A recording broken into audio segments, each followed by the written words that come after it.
Hello प्यारे दोस्तों, कैसे हो? सभी का मोस्ट वेलकम है आपके अपने यूट्यूब चैनल PPGS के अंदर। तो मॉडर्न हिस्ट्री के अंदर हमने जो क्लास ले रहे हैं, लगातार सीरीज स्टार्ट कर रखी है, उसी कड़ी को आगे बढ़ाते हैं। तो आज हमारा है मुस्लिम लीग की स्थापना। देखिए, मुस्लिम लीग को इस देखें तो इंडियन हिस्ट्री के अंदर मुख्य रूप से भारत का विभाजन करवाने में इस पॉलिटिकल पार्टी का सबसे बड़ा भूमिका है। मुस्लिम लीग अगर नहीं होती और मोहम्मद अली जिन्ना नहीं होते तो कभी भी भारत का विभाजन नहीं होता। मुख्य रूप से मुस्लिम लीग व मोहम्मद अली जिन्ना, इन दोनों का ही बहुत ही महत्वपूर्ण योगदान है भारत का विभाजन करवाने में। आइए उससे पहले हम कुछ देखते हैं। सबसे पहले हम देखते हैं 1905 के अंदर ये बंगाल को द्वारा हम दिखाया, बंगाल का पार्टीशन कर दिया जाता है और बंगाल को दो भागों में बांट दिया जाता है। ये पूर्वी बंगाल होता है और ये पश्चिम बंगाल होता है। उससे पूर्व मुख्य रूप से बंगाल के अंदर हिंदू जनसंख्या बाहुल्य राज्य होता है, लेकिन पूर्वी बंगाल होता है। इस पूर्वी बंगाल के अंदर जब इसको दो भागों में बांट जाता है तो पूर्वी बंगाल मुख्य रूप से ये जो क्षेत्र होता है ये मुस्लिम बाहुल्य क्षेत्र बन जाता है और ये हिंदू बाहुल्य क्षेत्र होता है। इस पार्टीशन का, इस विभाजन का मुख्य रूप से हिंदुओं के द्वारा, राष्ट्रवादियों के द्वारा और कांग्रेस पार्टी के द्वारा लगभग हर जगह विरोध किया जाता है, जबकि मुस्लिम इस विभाजन के समर्थक होते हैं, क्योंकि उनकी ये सोच होती है कि हम हर जगह अल्पसंख्यक हैं। लेकिन अगर हम पूर्वी बंगाल को देखें तो पूर्वी बंगाल के अंदर उनकी अधिक ज़्यादा मात्रा में जनसंख्या थी, तो वो इस आधार पर सोचते हैं कि जब भारत में बहुत सारे राज्य हैं और वहाँ पर जनसंख्या का अनुपात अलग अलग है, तो जब पूर्वी बंगाल के अंदर मुस्लिम जनसंख्या है तो उससे कांग्रेस या अन्य लोगों को क्या परेशानी हो सकती है। तो यहाँ पर पूर्वी बंगाल के अंदर मुस्लिम इस विभाजन से खुश होते हैं, जबकि अन्य के द्वारा इन यानी राष्ट्रवादी संगठन हिंदुओं के द्वारा और कांग्रेस के द्वारा इसका विरोध किया जाता है। 1905 के अंदर जो बनारस का अधिवेशन होता है, इस बनारस अधिवेशन के अंदर इस विभाजन का कांग्रेस के द्वारा विरोध किया जाता है और स्वदेशी व बहिष्कार आंदोलन चलाया जाता है। स्वदेशी यानी स्वयं के देश की बनी हुई चीज़ों का प्रयोग और बहिष्कार अर्थात अंग्रेजों के जो भी स्कूल, कॉलेज या उनकी जो वस्तुएं हैं उनका बहिष्कार करना। पिछले वीडियोज़ में इसके बारे में विस्तार से आपको बता चुका हूँ, लेकिन ये आंदोलन इस विभाजन के बाद चलाया जाता है। अब थोड़ा इससे पहले चलते हैं। सर सैयद अहमद एक प्रकार से अंग्रेज़ों के साथ मिलकर मुसलमानों को ब्रेन वॉश कर रहे थे। मुसलमानों को ये बता रहे थे कि मुसलमानों को कभी भी कांग्रेस पार्टी ज्वाइन नहीं करनी चाहिए, बल्कि मुसलमानों को अंग्रेज़ों का सहयोग करना चाहिए। सर सैयद अहमद का मुसलमानों कह रहे थे कि आपको कांग्रेस पार्टी ज्वाइन नहीं करनी चाहिए, बल्कि आपको तो अंग्रेज़ों का साथ देना चाहिए, क्योंकि अंग्रेज़ों के आप साथ रहेंगे तो आपको आधुनिक शिक्षा मिलेगी। कांग्रेस जो पार्टी है ये मुख्य रूप से हिंदुओं का दल है, आप लोगों का दल नहीं है। तो सर सैयद अहमद खां के द्वारा ये बातें मुसलमानों को पहले ही सिखाई जा रही थी और अंग्रेज़ों की पॉलिसी तो यही थी, डिवाइड एंड रूल। तो अंग्रेज़ सर सैयद अहमद खां के द्वारा हिंदुओं में और मुसलमानों के अंदर एक बंटवारा करवा रहे थे और वो अपनी चाल में कामयाब भी हो रहे थे। जब ये सब घटनाक्रम घटा, कांग्रेस के द्वारा, अन्य के द्वारा विरोध किया गया, तो मुसलमानों को ऐसा आभास हुआ कि सर सैयद अहमद जी थे वो सही कह रहे थे, क्योंकि अगर हम एक प्रांत के अंदर बाहुल जनसंख्या में आ जाते हैं तो कांग्रेस या अन्य हिंदुओं को क्या परेशानी हो सकती है। तो सर सैयद अहमद खां की बातें अब उन्हें ठीक लग रही थी और अंग्रेज़ तो चाहते भी यही थे कि किसी प्रकार से इनके अंदर फूट पड़े। आगे चलते हैं। फिर क्या होता है, 1 अक्टूबर 1906 में आगा खां के नेतृत्व में मुसलमानों का एक शिष्टमंडल वायसराय लॉर्ड मिंटो से शिमला मिलता है, शिमला के अंदर मिलता है और वो शिमला में मिलकर मुसलमानों के लिए एक विशिष्ट स्थिति की बात करता है। एक विशिष्ट स्थिति का मतलब होता है कि उन्होंने कहा कि भाई जो भारत देश में इसके अंदर ज़्यादा जनसंख्या हिंदुओं की है और कभी भी जो इलेक्शन होते हैं उन इलेक्शंस के अंदर मुस्लिम कभी जीत नहीं सकते हैं। तो हमें इस प्रकार भारत के अंदर इस प्रकार का विभाजन कर दिया जाए कि जो मुस्लिम ऐसे यानी कि ऐसे इस तरह डिवाइड कर दिया जाए कि मुस्लिम कैंडिडेट जहाँ खड़ा हो उसको मुस्लिम व्यक्ति ही वोट दे, मुस्लिम कैंडिडेट खड़ा हो मुस्लिम उसको वोट देने वाले हो, यानी एक प्रकार जातीय आधार पर इन सारे क्षेत्रों को बांट दिया जाए, ताकि जो मुस्लिम है वो केंद्रीय, राज्य और प्रांतीय स्तर पर इन निकायों में भाग नहीं ले सकें, बल्कि वो केंद्रीय स्तर पर, राज्य स्तर पर या स्थानीय स्तर पर जो इलेक्शन होते हैं उनमें जीत सकें और आगे विधानमंडलों प्रवेश कर सकें और अपने हित के लिए कानून बना सके। तो ये मांग उन्होंने की।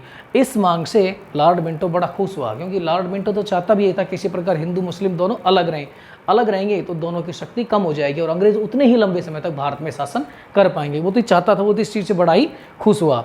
मुख्य रूप से पृथक निर्वाचक प्रणाली की मांग की गई, जो मैंने अभी बताया था, पृथक निर्वाचक प्रणाली की मांग की गई, अर्थात सारे देश को इस प्रकार बांट दिया जाए, एक तरफ हिंदू, एक तरफ मुस्लिम और अन्य कम्युनिटी, ताकि एक कम्युनिटी के लोग इलेक्शन लड़ भी सकें और उसमें जीत भी सकें। इस प्रकार के प्रावधान, इसको बोलते हैं पृथक निर्वाचक प्रणाली। आगे हम देखते हैं, अब आगे क्या होता है, आगे हम देखते हैं ढाका के नवाब सलीमुल्लाह के नेतृत्व में 30 दिसंबर 1906 को अखिल भारतीय मुस्लिम लीग की स्थापना होती है। इसको आप याद रखेंगे, अक्सर पूछा जाता है। ढाका के नवाब सलीमुल्लाह खां के नेतृत्व में 30 दिसंबर 1906 को अखिल भारतीय मुस्लिम लीग की स्थापना होती है और उसमें इसके अध्यक्ष होते हैं वकार उल मुल्क। याद रखेंगे, वकार उल मुल्क इस अधिवेशन के अध्यक्ष होते हैं। उसके बाद इसका जो अधिवेशन होता है 1907 में मुस्लिम लीग का वार्षिक अधिवेशन कराची में होता है। 1907 में मुस्लिम लीग का वार्षिक अधिवेशन कराची में होता है, जिसमें संविधान बनाया जाता है, जिसमें पार्टी का संविधान बनाया जाता है 1907 के अधिवेशन के अंदर। नेक्स्ट 1908 में अमृतसर में, याद रखेंगे 1908 में अमृतसर में आगा खां की अध्यक्षता में, अक्सर पूछते हैं, आगा खां की अध्यक्षता में अधिवेशन होता है। इस अधिवेशन में मुसलमानों के लिए पृथक निर्वाचक मंडल की मांग की जाती है। याद रखेंगे, इसी अधिवेशन में डायरेक्ट रूप से मुसलमानों के लिए पृथक निर्वाचन की मांग की जाती है। 1907 के अधिवेशन के बाद मुस्लिम लीग ने अपने लक्ष्य निर्धारित किए थे, उनकी बात करते हैं एक बार। 1907 के बाद पहला ये था विस्तार करना, अर्थात मुस्लिम लीग ने ये फाइनल किया था कि हम अपनी जो पार्टी है मुस्लिम लीग का, इसका पूरे भारत में प्रचार प्रसार करेंगे।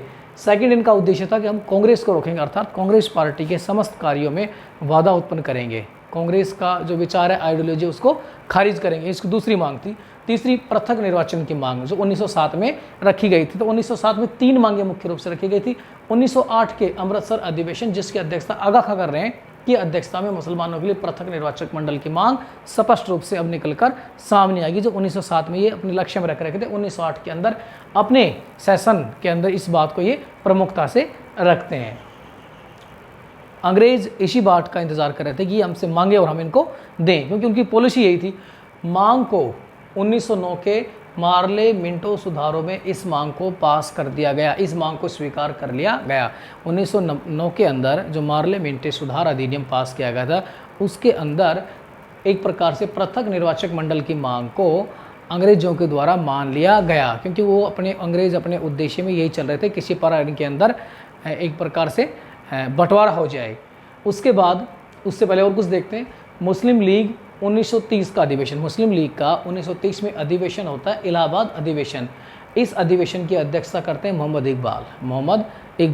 इकबाल का एक गीत भी आपको याद होगा, सारे जहाँ से अच्छा हिंदुस्तां हमारा। तो मोहम्मद इकबाल जी इसकी अध्यक्षता करते हैं और इकबाल जी कहते हैं कि मुसलमानों के लिए पृथक राज्य होना चाहिए। मोहम्मद इकबाल इस अधिवेशन में मुसलमानों के लिए एक पृथक राज्य की बात रखते हैं। उसके बाद 1933 में कैम्ब्रिज यूनिवर्सिटी के छात्र हैं चौधरी रहमत अली, कैम्ब्रिज यूनिवर्सिटी के छात्र चौधरी रहमत अली जो हैं, वो एक पत्र लिखते हैं, एक पत्र में लिखते हैं, नव और नेवर के अंदर एक पत्र में लिखते हैं, नव और नेवर के अंदर लिखते हैं, और वो पाकिस्तान की मांग करते हैं। क्या मांग करते हैं? मुस्लिम लीग से पाकिस्तान की मांग करते हैं और उसको बताते हैं कि आपको अंदर पंजाब, ये जो क्षेत्र हैं, पंजाब और ये अफ़गानिस्तान, कश्मीर, सिंध और बलूचिस्तान, इन क्षेत्रों को मिलाकर एक अलग सूबा अर्थात पाकिस्तान का निर्माण करना चाहिए, ये वो मांग रखते हैं।